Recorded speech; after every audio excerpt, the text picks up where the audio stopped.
Digital کیمرے جو اس کی کھوپڑی میں فٹ کر دیے, وہ کیمرے ایسے نہیں ہیں کہ جیسے یہ جو ہمارا کیمرہ ہے نا, بار بار میں بتاتا ہوں, یہ انسانی آنکھ کی کاپی ہے. سائنسدانوں سے ہم نے خود سنا ہے, کاپی سائنسدانوں نے بنائی, خود نہیں بنی. اوریجنل خود کیسے بن گئی؟ کاپی کو کیا چاہیے, کوئی چلائے گا نا, یہ کوئی چلا نہیں رہا, یہ خود چل رہی ہے, سمجھتا ہے. اور کیا میٹیریل ہے یار جس سے آنکھ ناک کان بن رہی ہے, روٹی سے بن رہی ہے, پراٹھوں سے بن رہی ہے, انڈوں سے بن رہی ہے, برگر سے بن رہی ہے, ٹھیک ہے نا, وہ الگ بات ہے, برگر سے برگر جیسی چیز بن رہی ہے, پراٹھوں سے سالڈ قسم کا بچہ بن رہا ہے. ہماری والدہ بھی پراٹھے کھاتی تھی, ہم بھی پراٹھے کھاتے ہیں, لہٰذا ہمارے بچے بھی پراٹھے جیسے پیدا ہوئے ہیں ماشاء اللہ, پھڈے باز ٹائپ کے. ابھی اذان, تو پٹھانوں کے بچے دیکھو نا, روٹی کھاتے ہیں سخت اور چربی کھاتے ہیں دمبے کی, بچہ بھی کیا پیدا ہوتا ہے, پٹھان پیدا ہوتا ہے. اور برگر فیملیوں میں آپ جاؤ, عجیب سی چیزیں مارکیٹ میں, خیر یہ ٹاپک نہیں ہمارا.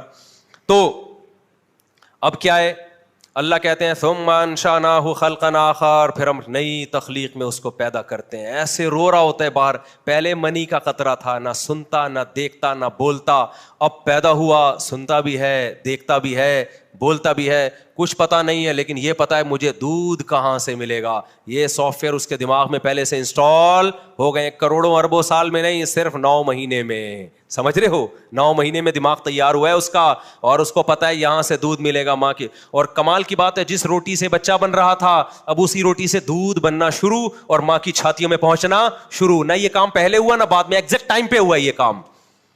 اللہ کہتا ہے جو سائنسدان, جو لمس یونیورسٹی کا پروفیسر یا کراچی یونیورسٹی کا پروفیسر اس طرح کی بکواس کرے نا کہ ہم خود بخود پیدا ہوئے ہیں, اللہ کہتے ہیں اس کو بتا دو کہ قل الذی فطرکم, وہ کہتے ہیں نا من یعیدنا, کون ہمیں دوبارہ زندہ کرے گا, تو اس کو بتا دو الذی فطرکم اول مرہ, جس نے تمہیں اس طرح سے پہلی مرتبہ پیدا کیا, وہی دوبارہ زندہ کرے گا.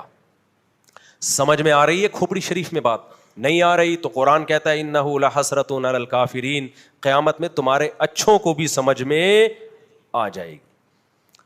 اب کرنا کیا ہے میرے بھائی, سمجھ کے کرنا یہ کہ حساب و کتاب ہوگا, لہذا اس امتحان کی تیاری کرو جو اللہ نے ہمیں دی ہے. کچھ چیزیں لازم کر دیں, کچھ اللیگل کر دیں. زنا لیگل ہے یا اللیگل ہے؟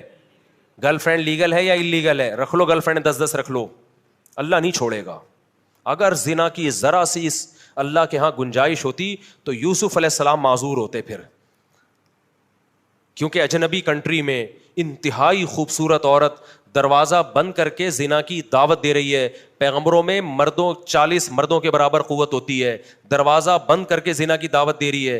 یوسف علیہ السلام کہہ سکتے تھے میں تو یہاں تنہائی کا شکار ہوں, کوئی روک ٹوک بھی نہیں ہے, اور اگر میں نے زنا نہیں کیا تو الٹا یہ الزام لگا کے جیل بھجوا دے گی, میں تو معذور بھی ہوں, جیل جانے سے تو ڈرتا ہوں, اب میں ایکچولی کیا ہوں, معذور. نا نا نا نا, یوسف علیہ السلام نے کہا معاذ اللہ انہ ربی احسن مثوایا, وہ ہے, وہ مجھ سے سوال پوچھے گا.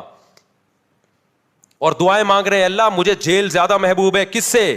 اس برائی سے جس کی طرف یہ دعوت دینے, احب الیہ. آج آپ زنا نہ کرو, جیل نہیں ہو جائے گی آپ کو. یوسف علیہ السلام نے بدکاری سے اپنے آپ کو بچایا, کئی سال جیل کی کوٹریوں میں پڑے رہے. پھر بھی آپ زنا کر رہے ہو یار, پھر بھی کیا کر رہے ہو, لڑکیوں سے دوستیاں لگا رہے ہو, تو یہ گلے پڑ جائیں گی. کب؟ یہ LUMS university N E D university کے ٹاپک نہیں ہے, یہ آپ کو یونیورسٹیوں اسکولوں میں نہیں پڑھایا, وہاں تو بے حیائی پھیلائی جا رہی ہے. وہاں تو لمس میں آپ جاؤ, ایک لڑکی بیٹھی ہوگی, آپ کو نمبر دے رہی ہوگی اپنا, کیونکہ اور ان کے لیے غلط نہیں, ان کا ٹاپک نہیں ہے نا. یہ غلط اس سینس میں تو ہے کہ خدا کے باغی بغاوت پھیلا رہے ہو آپ, اس سینس میں نہیں کہہ رہے بھائی ہم نے ایجوکیشن کے لیے, ہم کوئی خاندانی نظام کو بچانے کے لیے تھوڑی یہاں پہ. یہ تو اللہ کا, اللہ جانے, تو اللہ ان سے بھی پوچھ لے گا, آپ سے بھی پوچھ لے گا. اس لیے میرے بھائی پیغمبروں کی دعوت کو ہلکا بولو مت لو, اور پیغمبروں کے وارث علماء ہوتے ہیں, علماء کی ان باتوں کو ہلکا بولو نا مت لو. آپ کو نماز پڑھنی پڑے گی, آپ کو داڑھی رکھنی پڑے گی, آپ کو سود سے بچنا پڑے گا, آپ کو یہ جو بلاک چین کا بزنس آج کل شروع ہوا ہے نا, یہ بالکل سارے علماء کے نزدیک ناجائز ہے. آپ کو بزنس سے پہلے پوچھنا پڑے گا حلال کیا ہے اور حرام. آپ کو صرف یہ نہیں دیکھنا کہ آپ کا یونائٹڈ نیشن کیا کہتی ہے, آپ کا ملک کیا کہتا ہے, آپ کو پہلے دیکھنا پڑے گا اسلام کی تعلیمات اس بارے میں کیا ہے. یونائٹڈ نیشن کیا سود حلال ہے, خدا کے یہاں سود حلال نہیں ہے. یونائٹڈ نیشن کہتی ہے اپنے ماں باپ کو اولڈ ہاؤس میں ڈال سکتے ہو, بس یونائٹڈ نیشن کہتی ہے اپنے ابا کو اولڈ ہاؤس میں ڈال سکتے ہو. اللہ کے رسول کہتا ہے وہ بڑھاپے میں اف کرنے کی بھی اجازت نہیں, اولڈ ہاؤس تو بہت دور کی بات ہے. سمجھتا ہے کہ نہیں سمجھتا ہے؟ وقت کمپلیٹ ہو گیا, اس میں بہت ساری باتیں کرنے کی تھی. نماز کے بعد سوال جواب کا سیشن ہے, تو اس میں 2-4 باتیں کروں گا انشاءاللہ میں. اذان کے فوراً بعد جماعت کھڑی ہو جائے گی, ٹھیک ہے نا. اللہ تعالیٰ سمجھنے کی عمل کی توفیق عطا فرمائے.